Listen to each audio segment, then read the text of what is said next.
छान बोललं. आता हर्षवर्धन सर बोलला.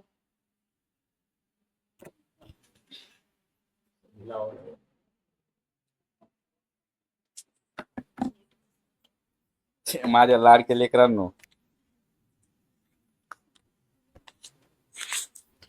आज तुमचा जो निरोप समारंभाचा कार्यक्रम आयोजित केलेला आहे, त्या कार्यक्रमासाठी मंचावर बसलेले आपले सगळे सन्माननीय, त्याचबरोबर माझे लाडके लेकर समोर बसलेले. आता लेकरांनो, तुम्हाला प्रश्न पडला असेल, 2:45 वाजलेले आहेत आणि जय सर बोलताना बोलले होते 5 मिनिटं घेणार आहे. तुम्ही आठवा आता सुरुवातीला. आणि मला वाटते जवळजवळ नाही तर म्हणता म्हणता किती 20 पेक्षा जास्त विद्यार्थी बोलले का? हा, 25 31 विद्यार्थी बोलले ते यादीप्रमाणे. आता 31 विद्यार्थ्यांचं ऐकले, जय सर एवढं प्रदीर्घ बोलले. एवढं बोलल्यानंतर आता तुम्हाला वाटत असेल किंवा हर्षवर्धन सर अध्यक्षता करायला उभा राहिलेत आणि आता नेमकं सर काय बोलतात आणि भुकायला लागलेले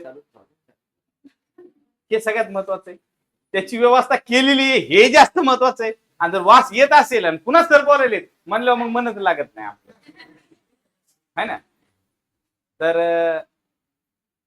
असं जरी असलं तर इंग्रजी सप्त्यामध्ये 7 दिवसाचे अलग अलग कीर्तनकार असतात आणि शेवटचा दिवसाचा जो कीर्तनकार असतो सगळ्यात मोठा आहे ना, म्हणून तर त्याला शेवटी ठेवलेला असते. आणि ज्या मला शेवटी ठेवलंय तितका अर्थी आहे, पण मी जास्त वेळ घेणार नाही, कमी शब्दामध्ये काय बोलायचं तर बोलतो. सगळ्यात पहिले आता मला तर वाटतंय जे ज्या गोष्टी आवश्यक होत्या माझ्या बोलण्यात येणं गरजेच्या होत्या त्या सगळ्या जय सरांनी घेतलेल्या. फक्त एवढंच सांगतो की गेल्या 2 वर्षापासून एक नवीन टॅगलाईन केली, कुठलेही प्रिंटेड नोट्स पहा, आपल्या क्लासचे नोटबुक पहा, बुक पहा, त्याच्यावर असलेले कव्हर पहा, त्यात एक वाक्य कॉमन पाहायला भेटलं. कुठल्याही रील्स पहा आपल्या क्लासच्या, एक कॉमन वाक्य पाहायला भेटलं तुम्हाला. कुठलं वाक्य ते? ध्यास गुणवत्तेचा विकास. विकास मोठ्याने सांगा, विकास. आता हालाकी विकास कुणाचा बी होऊ शकत होता, परंतु ठरवलं की नाही, विकास आपल्या तालुक्याचा करायचा आहे.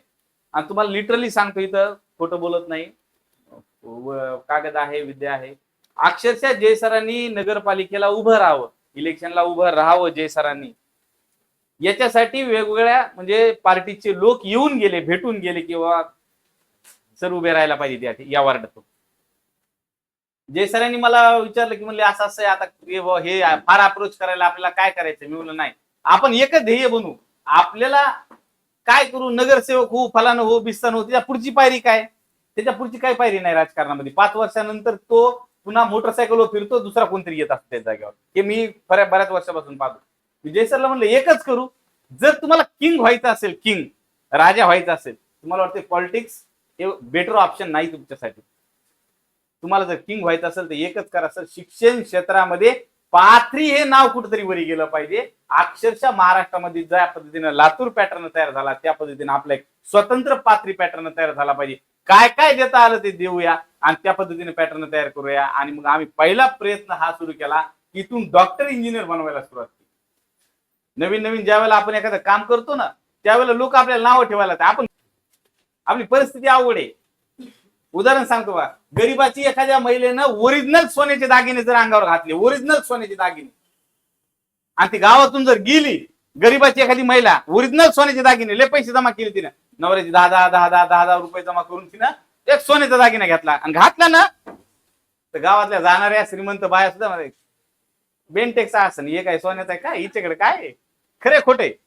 आणि श्रीमंताच्या बाईने जर बेनटेक्स बी घातलं हो, एवढे मोठे ते काय कमी काय द्यायला. आपण गरीब लोक ज्या वेळेला नीटचा हा क्लास सुरू केला, नीट JEEचा, त्यावेळेला लोक म्हणाले इथं कुठं असते का, इथं होत असते का, इथं असते का, फलानं असतं, लातूर कशाला आहे, मग कोटाच कशाला आहे, नांदेड एक परिस्थिती अशी आली की कोट्याचे शिक्षक आणलेले कोचिंग क्लासचे लोक आम्हाला भेटायला यायला लागले की आमच्या क्लासचं काय व्हायना, आमच्या कॉलेजचं काय व्हायना, तुमचं कसं व्हायले, काय वापरायला लागतं. पण आम्ही मेहनत घेऊ लागलो, आम्ही एक डायरेक्शन ठरवलं होतं, त्या डायरेक्शन चलू लागलो. मी तुम्हाला खूपदा म्हणलेले, रस्त्यानं नुसतं चालत जरी गेलं, चालत कमी स्पीडनं चालत, गाडीनं नाही, चालत ते एक ना एक दिवस गाव लागते. आणि 100% आपण चालत गेलो झालं असं, आपण आतापर्यंत 7 डॉक्टर आणि 51 इंजिनियर केले. याच हॉलमध्ये बसलेले पोर आहेत, या बॅनरवर लागलेले बाहेर याच हॉलमध्ये बसले.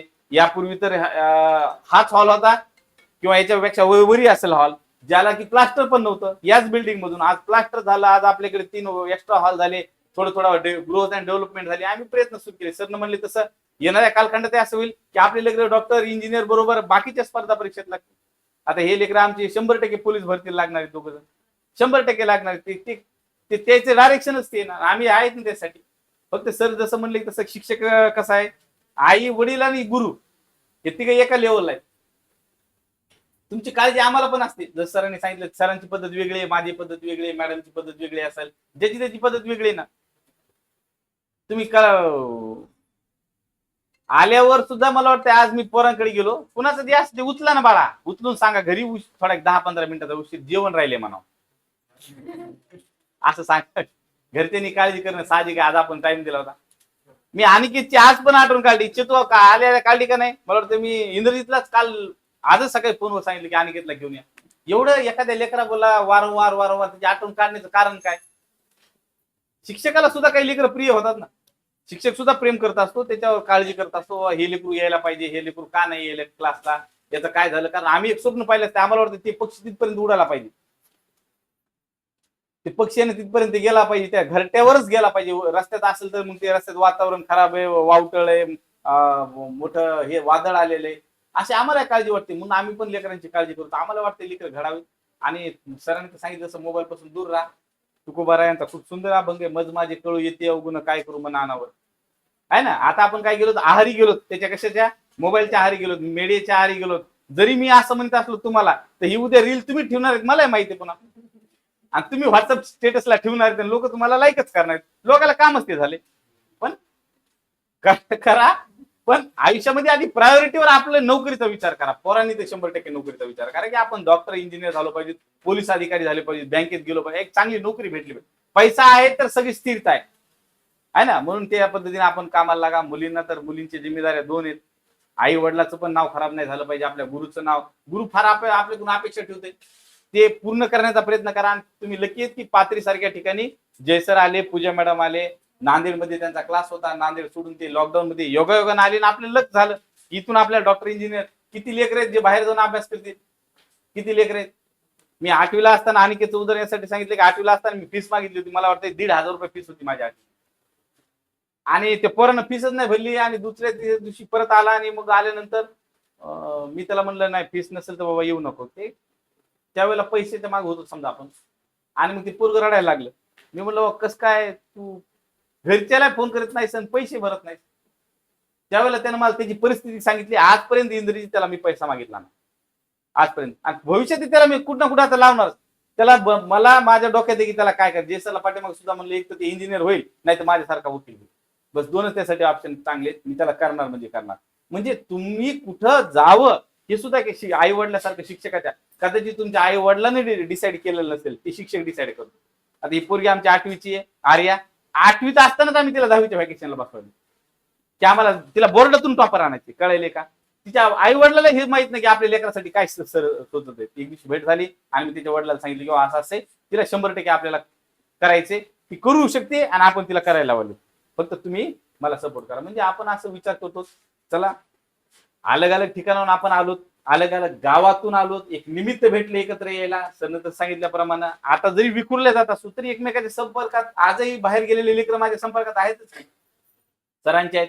भविष्यात तुम्ही कुठेतरी उंच जाल, अधिकारी व्हाल, डॉक्टर व्हाल, वकील व्हाल, काय ना काय आयुष्यात व्हा, एक सर्जन नागरिक व्हा. फक्त चांगला नागरिक. आपल्याला दुसऱ्याचं दुःख कळलं पाहिजे, त्या दुःखासाठी आपल्या हृदयामध्ये काहीतरी संवेदना निर्माण झाली पाहिजे. एखादा गरीब दिसला तर पुन्हा तुम्हाला काहीतरी वाटलं पाहिजे. आम्ही तर तो ध्यास घेतला, ते 100 विद्यार्थी दत्तक घेतलेच ना. आता येणाऱ्या काळात 100 विद्यार्थी दत्तक घेतले, ते काम सुरू केलं आम्ही हळूहळू. आता हे तालुक्यापर्यंत, आपल्या तालुक्यातल्या 60 गावापर्यंत न्यायचे, तालुक्याला आपल्याला पुढे न्यायचे. पुन्हा जिल्हा तर बघू काय व्हायचं ते. बाहेर जिल्ह्यातले विद्यार्थी आलेच की आपल्याकडे शिकायला. पुढच्या पुढे जे होईल ते होईल. फक्त आम्ही एक रस्ता बघितला, त्यासाठी तुम्ही मदत केली. विद्यार्थी आहेत तर शिक्षक आहेत, शिक्षक आहेत ते विद्यार्थी आहेत. गुरु फार मोठा असतो, गुरु फार आदरस्थानी आहे. आणि म्हणून मग गुरुने एक मार्ग दाखवला आम्हाला, आम्ही तुम्हाला दाखवलं, तुम्ही तुमच्या पुन्हा कुणाला तरी दाखवा. या पद्धतीने आपण हे घेऊन जाऊया. तुम्ही खूप थकलेला आहात. आणि वेळ पण झालेला आहे, मला याची कल्पना आहे. आणि शेवटी काय केलं तुम्ही, सगळं झाल्यावर मला बोलायची संधी दिली, पण बोललो नसतो तर पुन्हा तुम्ही जाणार आहे. कुणाला तरी बोलणं गरजेचं आहे, म्हणून बोलणं अपेक्षित होतं. बाकी खूप सुंदर पद्धतीने लेकरांनी मनोगत व्यक्त केले. काही तर विद्यार्थी पहिल्यांदाच आयुष्यात बोलले, याचा मला जास्त आनंद आहे. पुढच्या वर्षी 10वीच्या विद्यार्थ्यांनी तयारी करा, अशीच 11वीच्या विद्यार्थ्यांनी तयारी करा की पुढच्या वर्षी आपल्याला बोलायचे. सुंदर पद्धतीने सगळ्यांनी बोलले आणि खरंच गौरव, आमचा गौरव कुठे गेला, गौरव इंग्रजीत बोलला अत्यंत सुंदर. पण लाजू नको गौरव, याच्यानंतर आपला स्टेज डेअरिंग आपल्याला वाढवायची. यासाठी तर क्लास आहे ना, यासाठी तुम्हाला सेमिनार घेतले होते. मी तुमचे सेमिनार का घेतले होते, किंवा तुम्हाला शिकवायचे बोर्डवर, पण बरेच लेकरांनी ते टाळलं. भविष्यात तुम्हाला तेच करायचे. पुढे मेडिकल फील्ड मध्ये गेलात, इंजिनियर झाला तर तुम्हाला गेल्या गेल्या ते फ्रेशर्स पार्टीला उभं करणार आहेत, ते नाव विचारणार आहेत. मग काय आपण इतकं लाजणार का? त्याच्यात इतका कॉन्फिडन्स असला पाहिजे की बस ते काय का विचारा ना, त्याच्या छातीवर बसून सांगता आलं पाहिजे. ते म्हणजे छत्रपती शिवाजी महाराजांचा आदर्श आहे आपल्या समोर, की शत्रूच्या सुद्धा छातीवर गेला पाहिजे, जात आला पाहिजे. मग त्यावेळेला असं वाटलं पाहिजे कुठून जबरदस्ती, आर बाबा डेंजर, चल बस खाली. हे नको, हे क्लासच्या विद्यार्थ्याच्या नादी नको लागायचं. म्हणून अशा पद्धतीने आपल्याला करता आलं पाहिजे. भावी आयुष्यासाठी सगळ्यांना शुभेच्छा. या ठिकाणी थांबूया. सगळ्यांची व्यवस्था केलेली आहे, जे सर नियोजन करतील. मला वाटतं मुलींना इथंच बसूया.